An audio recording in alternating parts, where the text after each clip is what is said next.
Ani? Matiang'i. Sio mtu alikuwa na kiburi. Anajifanya vile yako kali. Ameitwa tu aandike kitu kidogo, ameingia mbele ametoka. Sisi ndio watu ni muoga. Hiyo watu ni muoga. Sisi walizutisha. Tulitoka Kenya. Walitumiza hapa na William Ruto, wanatufunga, wanatunyang'anya mali, tukasema hatuwezi toka Kenya. Huyu jamaa amejifanya ati ameshikwa na hakuna mtu amemshika. Uliona polisi hata moja.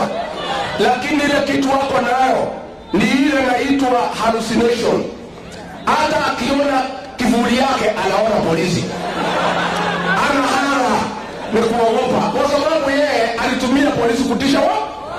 Alikuwa anafikiria sisi tutamtumia polisi kama vile alikuwa anatutumia. Sasa ameambiwa kuja. Ulisema polisi wamekuja kwako. Hakuna picha, tumeangalia CCTV, hakuna chochote. Si ukute uandike hata kama ni peji moja, useme walikuwa wanasema nini? Ndio huyu usiku ameingia mbele ametoka. Si watu waoga. Si kama ni mwanaume tu akakama. Ama akuje nimwambie vile hapo naandikagwa. Mkitaka ingie tunaika kama amani. Sisi hatutaki hiyo maneno, lakini watu ni waoga. Na nilimwambia hiyo watu muachane na hao, mniachie. Tumewanyorosha, sasa wamekaa kama kuku imenyeshewa. Sasa hao watupatie nafasi tuongoze Kenya. Waangalie Kenya vile inakaa.